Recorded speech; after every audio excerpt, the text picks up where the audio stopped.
In 2008 and the following years, there was a sharp decline in economic activity, and this was caused because of deregulation in the financial industry that allowed banks to engage in hedge trading with these fancy instruments called derivatives. Now, because of the lack of regulation, these banks saw profits on this. So the banks demanded more mortgages to support the profitable sale of these derivatives. So in other words, they were lending money to people who didn't qualify to have a mortgage loan. We all know how this story ended up. It ended up as one of the worst recessions we had in history. Fortunately, for many of us, the economy could recover. And right before the outbreak in February 2020 with COVID, we saw the S&P 500, the Nasdaq, the Dow Jones making new highs. In fact, we have one of the lowest unemployment rates in 20, 30 years. But these are not the only good news in the last 10 years. In fact, I think there's something more exciting about it. That was the introduction of Bitcoin and digital currencies. In 2008, Bitcoin was introduced to society to solve the issues, the flows, the problems of a centralized system. Now, what is Bitcoin? Bitcoin is a decentralized peer-to-peer network that allowed two individuals to make a transaction without an intermediary. Now, Bitcoin has its blockchain and it also has the economics part that are really important. Hello, my name is Andres from Digital Currency Exchange. Welcome to the channel and thank you for tuning in today. I'm really excited. This is the first video and let me tell you this. We are here to give you the tools to educate you so you can be part of this financial revolution with digital currencies. Okay, so this is a friendly reminder that we are not a financial advisor. Okay, all the information that you see here, it's only for educational and informational purposes. I do highly recommend to make an extra research. So your investment in digital currencies should be proportional to your level of understanding of this new asset class. Okay, so please be very careful with that. This being said, let's talk about Bitcoin. So let me show you the chart right here. And before I continue with this, probably you all know who Shakira is, right? This Colombian singer that has and was one of his most famous songs is called Hips Don't Lie. Okay, so I'm gonna change this and I'm gonna make it my own version and I'm gonna call it Charts Don't Lie. Okay, so what is technical analysis? Technical analysis is the analysis and interpretation of charts. Now, it's another way to examine different markets. You can examine cryptocurrencies, forex, the S&P 500, gold, the US dollar, etc. Now, a chart is a graphical display of data that shows the price history. As you can see, we can see the price history of Bitcoin since almost 2014. We can incorporate indicators right here, like we can incorporate the momentum indicators, we can incorporate volume indicators, but I personally prefer to keep it simple. So I don't use too many indicators because these indicators come from or are derived from prices. So I think it's kind of useless to have many indicators on the chart. So sometimes I use the RSI or the MACD and I use a volume, of course, because that's gonna be my confirmation to take a trade. Now, why do I rely on technical analysis? And that is a good question. I don't like to rely only on technical analysis. I like to see all factors, the macroeconomic factor. I want to take a look at the fundamentals, the technology of the digital currencies, and but I will say that as in the stock market, ownership has become concentrated in relatively few hands that tend to act in concert. What do I mean by that? Let's take a look at institutional investors, hedge funds, mutual funds, pension funds, investment banks. All of these institutions have a lot of purchasing power, so they can easily move the markets by buying or selling an asset. So since these institutional investors don't place a trade and just, let's say they want to buy Amazon tomorrow, they are not going to do it in just one transaction. They are going to be doing it progressively, right? Every week, every month, it depends, right? So the good thing is that they leave some footprints here on the charts, and that's the beauty of technical analysis, where we can see that and go with them. We don't want to be on the other side of the trade because we are going to lose money, okay? So according to many trading books, two of the basic strategies to make money using technical analysis is by recognizing the trend is your friend, and risk control. But we're here to talk about the trend. Now, a trend, it could be a simple line that you can draw here connecting the higher lower points. As you can see here, I just connect the higher lower points here. Now, let me ask you this: what do you think is the trend on this chart?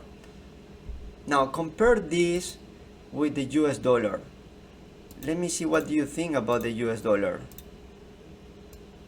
Well, to me, the US dollar looks in a downtrend type of movement. We see the lower highs, lower low, lower highs, lower low, and investors are losing their faith in the US dollar. Now, if we look at Bitcoin, it's the opposite, right? It looks very bullish.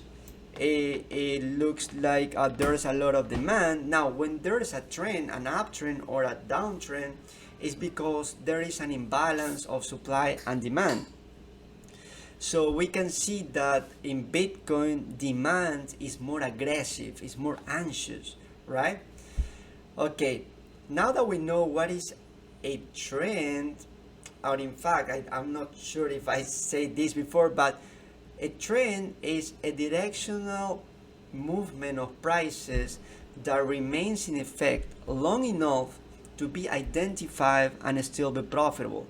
As you can see, all the people who identify this trend start making money, some profits, because when the price hit this level, the Bitcoin's price went all the way here to $20,000, and when the price hit this level again, there was a bounce here. So people are making money just by identifying the trend.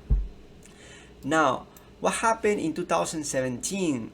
2017, people were not willing to buy a Bitcoin for $20,000. It was too expensive.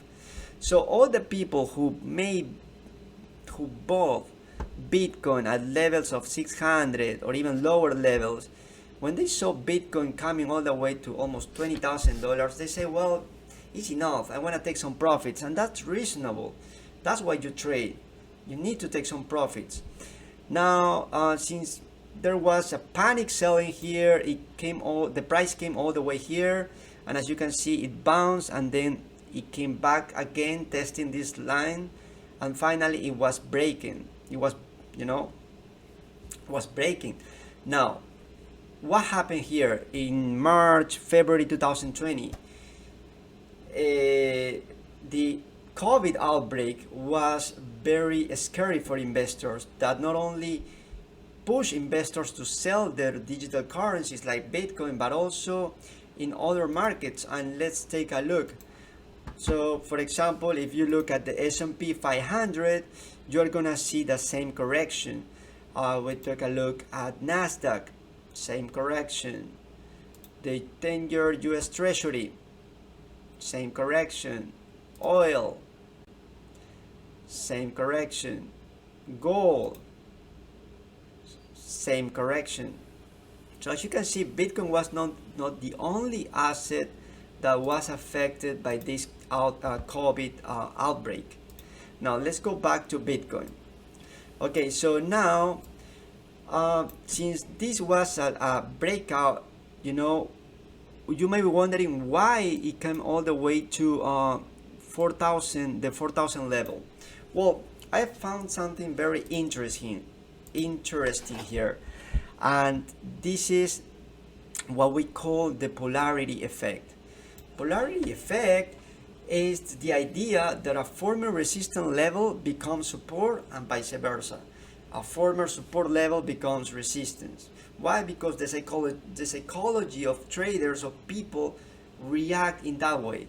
So as you can see here, there was a resistance level here that finally was broken on April 2019. So all the people who were selling short Bitcoin here, they had to cover their positions and buy back Bitcoin, right? And this made the increase in price of Bitcoin. Now, when it reaches this level again, what happens is that these people remember that at these levels was better to buy than sell. So I will say that they start buying. But it's not only retail investors that are moving this market. Institutional investors have to do their part as well. And in March to June of 2020, we saw these institutional investors, like public companies, turning their US dollar reserves into Bitcoin.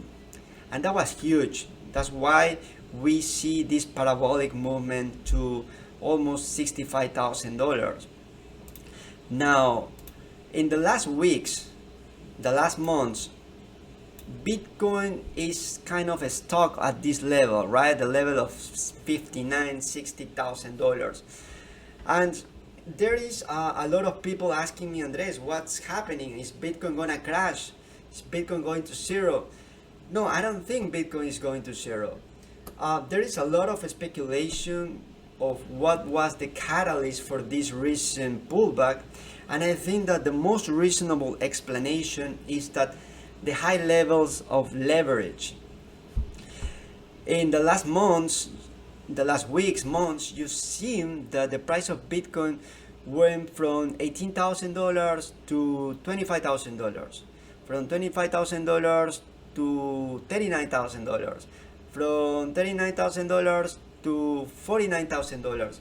So people were getting anxious. They want to be part of this, rally. So they start using leverage, and they use these platforms that allow them to, use some extra money to make more bets on Bitcoin. Now, this is something good for whales or people who have a lot of Bitcoin. Why? Because they can take easily the other side of the trade and start taking some profits. That's why since February 2021 we saw that the price of Bitcoin can really keep moving up. Okay, so in conclusion, I will say that we don't have to we don't have to freak out. Okay, these pullbacks are very healthy for the market. As you can see, we are still on an uptrend. Let me bring this weekly time frame here. Okay, we're still in an uptrend, and in the worst case scenario, the price of Bitcoin is gonna retest these two support levels. It could be the first support level here at at $43,000, $42,000. Why?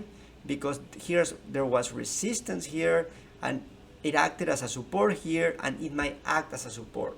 If that is not the case, the price is gonna take and come back all the way here and probably find support right here where you see these pivot points, and also touch this support line here. Now, technically speaking, I see that Bitcoin is very bullish. Fundamentally speaking, I would say that because we are on a new season where public companies are releasing their earnings, we might see a surprise that one of them turn their US dollar reserves into Bitcoin. That would be very bullish for this market. Okay, so please, I'd highly recommend to do an extra research, keep reading, take a look at the news and see what's happening. It's very important to be informed. This is it for today. Thank you very much for giving me your attention. If you really like the video and you find some valuable information, please share it with others. Or you can leave your comments or questions right below here. This is it for today. I'll see you in the next video. Thank you.